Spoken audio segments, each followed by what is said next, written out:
Every morning, two invisible hands come to wake us up, one from the clock and the other from the Creator. The clock tells us it's time to rise, but God tells us it's time to live. Now the question is key: do we wake up just to exist, or do we rise to elevate?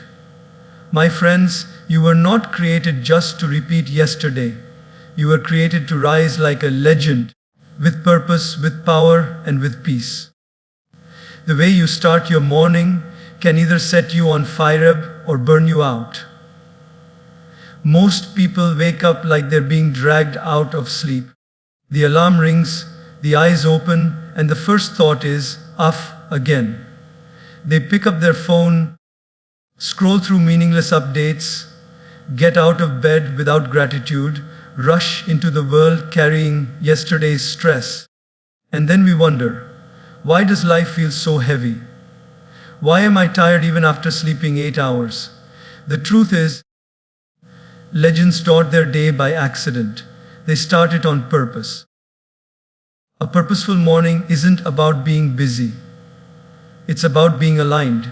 It's about connecting with the higher source, calming the inner chores, and carrying an energy that doesn't break under pressure. If your morning is powerful, if your whole day flows, if your morning is divine, your actions become refined. And when your first hour is in the hands of God, your entire life feels like it's guided by grace. So today, I invite you to build a morning that fuels your inner fire, not with coffee or chaos, but with clarity, connection, and collusion and calmness. You don't need a different world to feel different. You just need a different way to start your day. Let's explore 7 ways to start your morning like a legend. Not just to feel good, but to live great. Not just to chase success, but to flow with strength. Because your energy in the morning is your signature for the whole day. When the alarm goes off in the morning, most people hit snooze not once, but twice, maybe even 3 times. They pull the blanket back over their head, irritated, dragging their body through the start of the day. And this very moment, that first few minutes after waking up, silently shapes everything that follows. What if we shifted that moment, that mindset, that energy? What if instead of groaning, we started the day with gratitude? You see, gratitude is not a fancy word reserved for motivational books or social media captions. It is a powerful force, one that literally reshapes how we see life.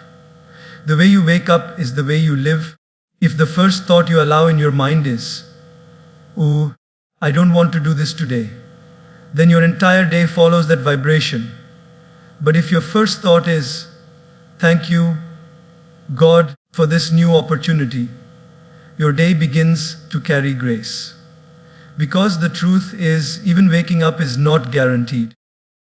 Somebody out there did not open their eyes this morning, and we did. That alone is a divine gift. Think about it.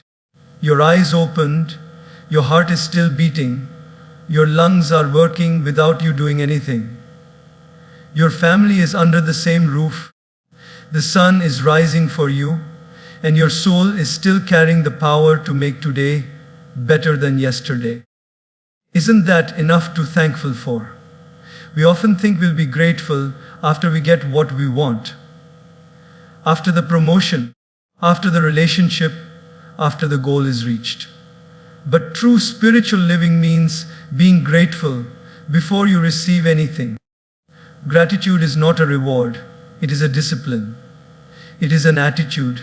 It's how legends begin their day, no matter what's going on in their life.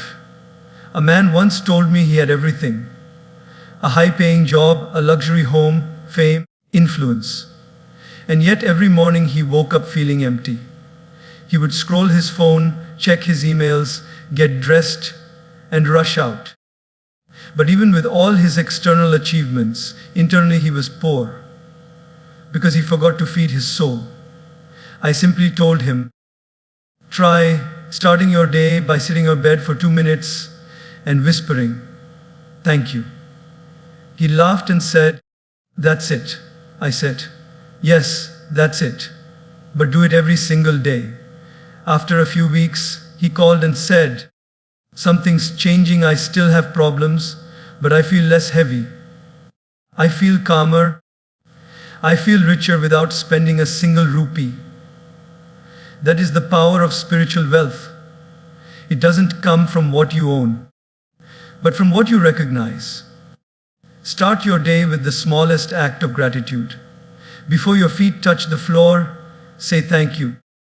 Before you check your messages, thank the universe, thank God, thank the breath that is entering your body.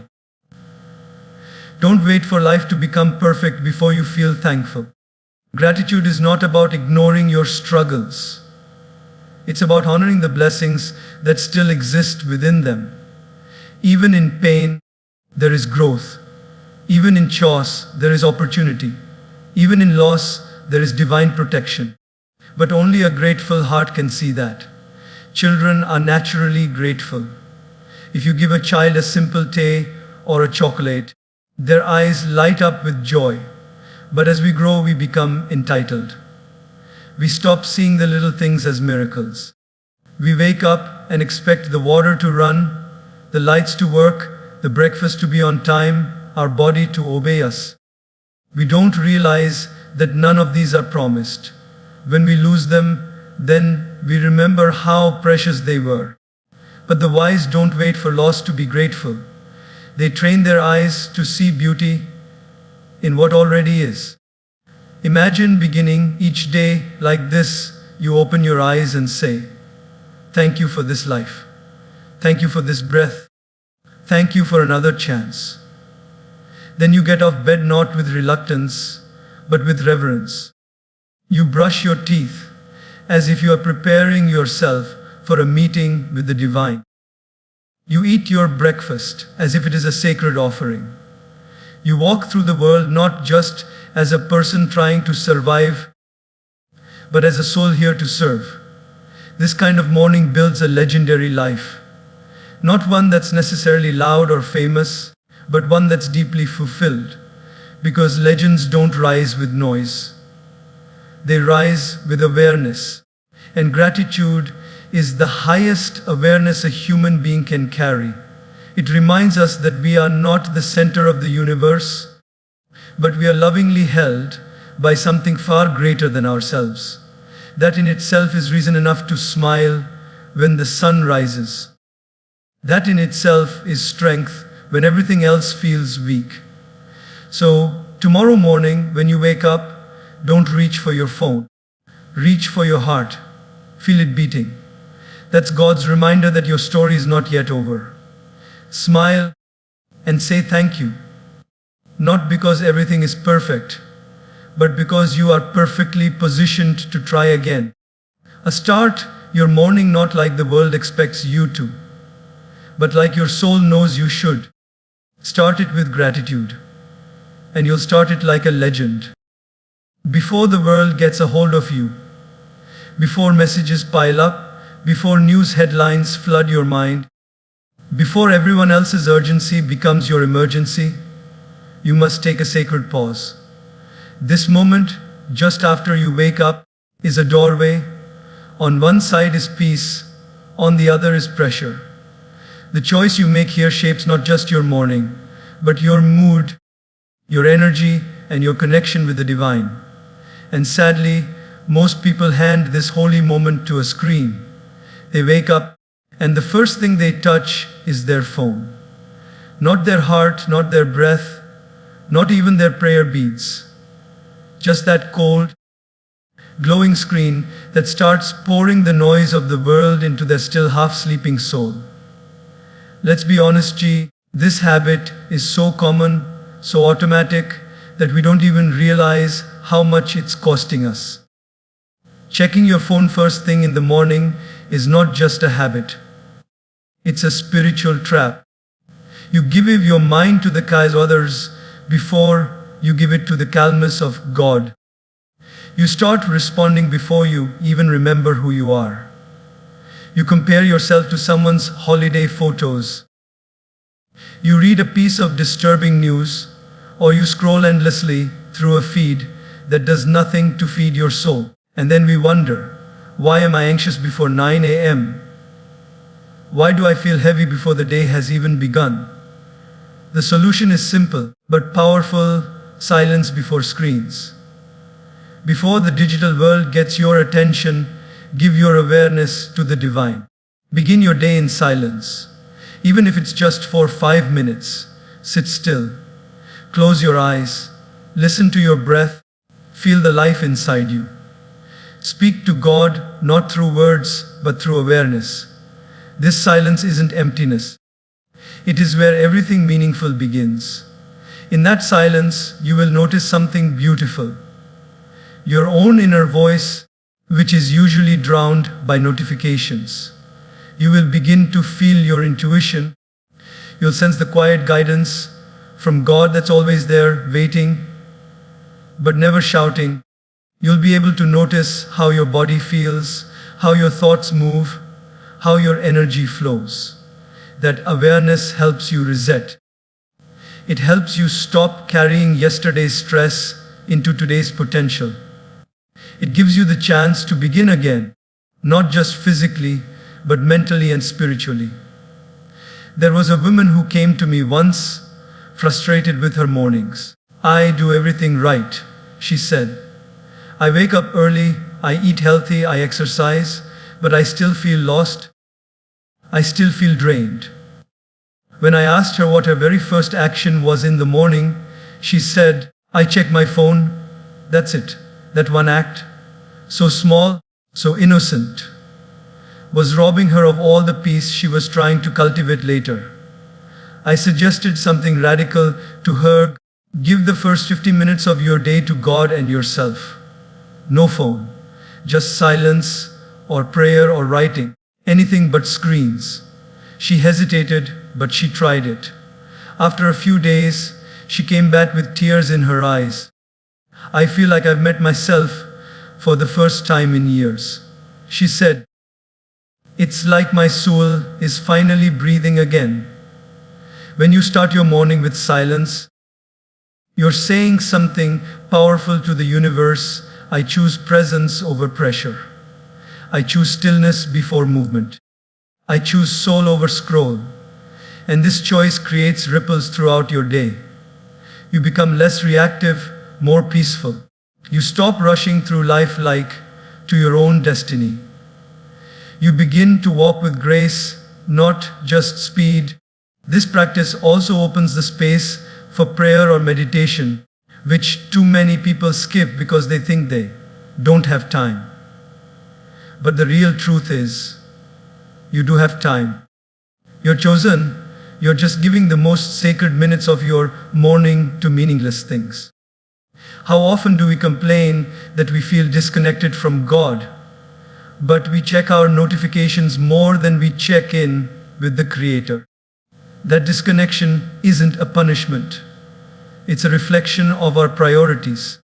If you make space for silence before you open your phone, even for a few minutes, you're already realigning yourself with your highest purpose. Don't wait for a vacation or a spiritual retreat or a weekend to find peace. Create it every morning. Sit on your bed, breathe deeply, whisper gratitude, speak to God in your own way. Write down your thoughts, light a candle, close your eyes, let silence flood into the spaces where noise once ruled. Let your soul settle before the storm of daily life begins. This is not wasted time. This is invested energy. Energy that will return to you in the form of clarity, emotional strength, and divine alignment. Remember, your phone is a tool, not your temple. Use it when you're ready, not out of compulsion. Don't let the first voice you hear be the voice of social media. Let it be the voice of silence, of God, of your own stillness. Because that voice is the one that knows exactly who you are and where you're meant to go. So tomorrow morning, try it. Just 5 minutes. No phone, no noise, just you, your breath, and the divine presence that's been waiting patiently to guide you. Begin in silence, and you'll walk like a legend. The first conversation you have in the morning is the one that matters most. Not the conversation with your phone, not with your inbox, not even with the people around you. It is the conversation with the one who gave you breath, the one who sustains you even when you forget Him, God. When you wake up and immediately speak to your stress, to your schedule, or to your anxiety, you are handing your peace over to things that don't know your worth. But when you wake up and speak to God, even in the most simple, quiet, honest way, you start the day anchored. That's not just a habit, that's a spiritual power. You don't need to perform. You don't need fancy words. You don't need to sound holy. You just need to be real. Sit up, place your hand on your heart, and speak from soul to source. I'm here, I'm grateful. Please guide me today. That's enough. That single moment of divine connection can change the quality of your entire day. There's a beautiful truth in life. Whatever you speak to, you strengthen. If you speak to your problems first thing in the morning, they grow bigger in your mind. If you speak to your fears, they become louder. But if you speak to your Creator, your wisdom becomes stronger. Your heart becomes calmer. You remember that you're not alone, that you are being carried by something far greater than your circumstances. So many people think prayer or speaking to God has to be saved for temples, rituals, or religious hours. But the most powerful prayers are often whispered between yawns in the early hours, with messy hair and sleepy eyes, with no audience but the divine. And that's where magic begins. When you make God your first thought, not your last resort. I remember meeting a man who was extremely successful by the world's standards. Luxurious car, big business, commanding presence. But he told me something that shocked me. Every morning I wake up with a panic. It's like my chest is tight and my brain starts racing before I even sit up in bed. I asked him, "What do you do the moment you wake up?" He said, "I start thinking about my meetings, my targets, my problems." I smiled and gently said, "You are having a meeting with stress before you meet your own self. What if you met God first?" He was silent. That silence told me he had never thought of that. A few weeks later, he came back and said, "I tried it. I didn't do anything complicated. I just sat on my bed and said, 'Thank you for this day. Please help me through it.' That's all." And it felt peaceful, like I wasn't alone anymore. That is the power of divine dialogue. You don't need to fix everything. You just need to begin your day with the one who holds everything. When you speak to God, you remind your mind that it is not your job to control every outcome. Your job is to surrender and to serve, to show up but not to obsess, to plan but not to panic. Speaking to God is not about asking for things. It's about remembering that you are not things. You are a soul, a light, a creation of something infinite. And when you speak to that source, your worries shrink, your intentions sharpen, your heart softens, and suddenly the traffic doesn't irritate you. The people who would normally trigger you don't affect you the same way. You move through the world as someone who has already had the most important meeting of the day. And what's beautiful is that this conversation doesn't require silence, incense, or a sacred space. It can happen in the bathroom while you brush your teeth. It can happen while you make your bed, or even while you sip your morning tea. It just requires intention, a moment of turning inward, a moment of saying, "Guide me, protect me, let me be useful today." Think of it this way: You charge your phone every morning to function properly. But what about your spirit? It also needs to be charged. And the best charger is not coffee, not music, not your to-do list. The best charger is divine connection. God's energy flowing through your intentions, your actions, your words. When you speak to God first, even your failures feel lighter because you know they have meaning. Your challenges don't feel like punishments, they feel like preparation. And this changes your attitude. You stop chasing validation. You stop reacting to everything. You begin responding from a place of centeredness. From that inner knowing that you are not lost, you are not random, you are not forgotten.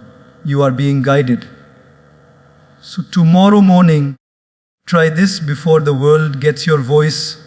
Give your voice to God. Let your first words be not, "What do I have to do today?" but "How can I serve today?" Not, "How will I fix everything?" but "Please help me walk with clarity and courage." These simple shifts in conversation lead to powerful shifts in consciousness. Your body is not just a machine to move you from one task to another. It is not a burden you drag through the day. It is not a project that only deserves love when it looks a certain way. Your body is a divine instrument, a sacred vessel gifted by God. It breathes without you asking. It beats with no reminder. It holds your emotions, carries your pain, expresses your love, and supports your every dream. And yet, for many people, the first thing they do in the morning is ignore this miracle. They get out of bed, stumble into the routine, rush through the motions, and forget the very thing that allows them to experience life, their physical self. Moving your body in the morning is not about aesthetics, it's about alignment. When you stretch, walk, breathe, or gently activate your body at the start of the day, you're not just waking up your muscles. You're waking up your awareness. You're reminding yourself, "I am alive, I am here, and I am grateful." You are tuning the instrument before playing the symphony of the day. We often hear the phrase, "Your body is a temple," but we rarely live like we believe it. We treat temples with reverence. We clean them, we protect them. We don't let them be polluted. Can you imagine walking into a beautiful temple and ignoring its sacredness? But many of us do this every day, not in temples, but in our own skin. We disrespect our body with neglect, by sitting for hours without movement, by filling it with stress, with tension, and by thinking it's not worthy of care unless it performs perfectly. That mindset is not just unhealthy, it is unspiritual. When you move your body with love, you're practicing devotion.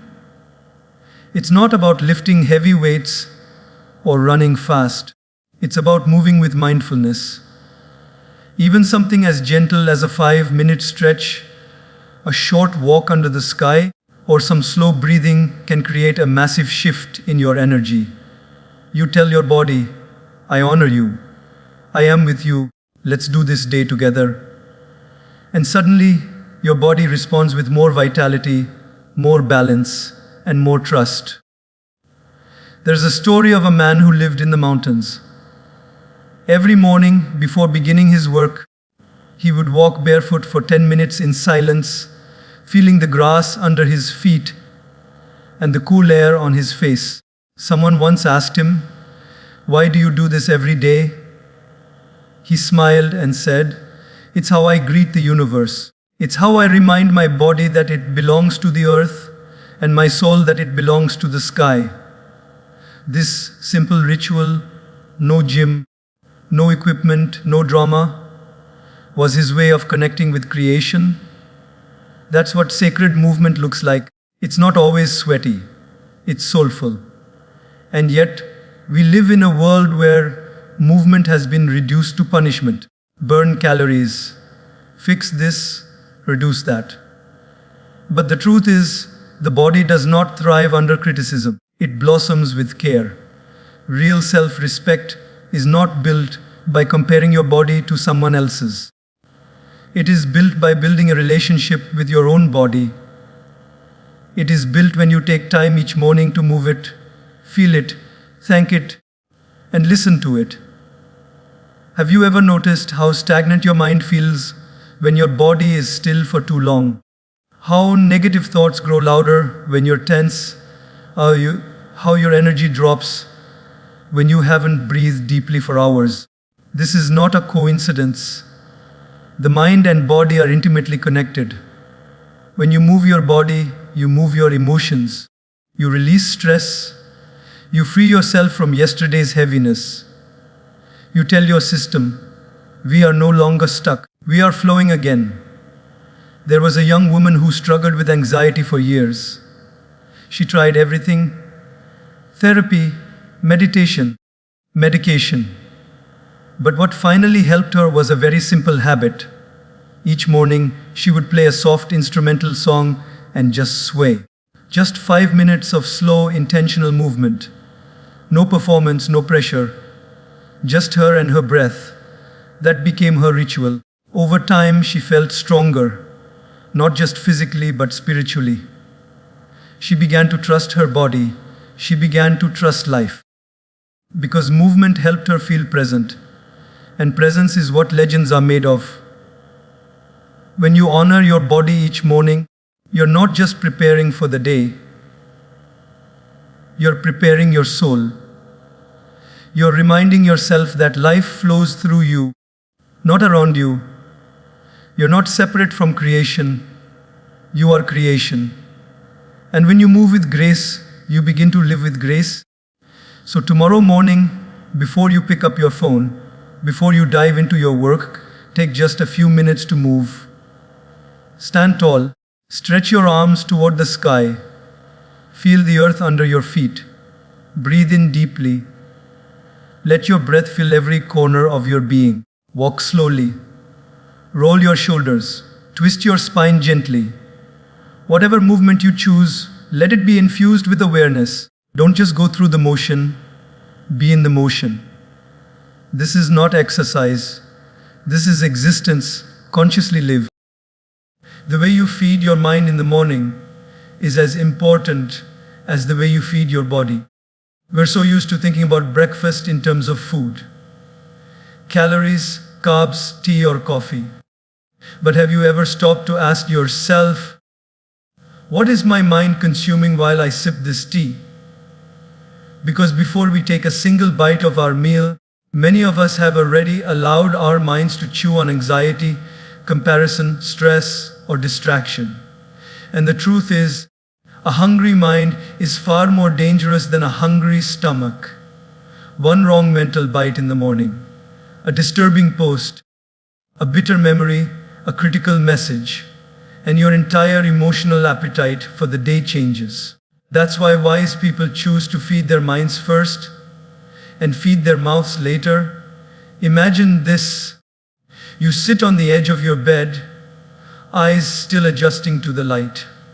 Instead of picking up your phone, you pick up a spiritual book. You read just one page that uplifts, one paragraph that reminds you of your higher self, one sentence that recenters your heart. Or maybe you don't read. Maybe you listen. A voice of wisdom, an audio message that pours faith into your ears, not fear. Or maybe you simply sit in silence and reflect. That is how legends begin their day, by feeding their spirit before feeding their stomach. We forget that the mind is not empty when we wake up. It's vulnerable. It's like freshly fallen snow. Whatever footprints you allow in first, they leave the deepest marks. If the first voice you hear is one of anger or fear or noise, it creates a rhythm of restlessness that's hard to shake. But if the first voice here speaks of calmness, truth, strength, and devotion, your entire being shifts. Your words become softer. Your eyes become gentler. Your thoughts become wiser. Because you have rooted yourself in something higher. There was a young student once, extremely intelligent, driven, and full of potential. But he always seemed unsettled. He would wake up and immediately check all his messages, news headlines, and social media, even before brushing his teeth. He said, "I feel like I'm already behind the world before I even start the day."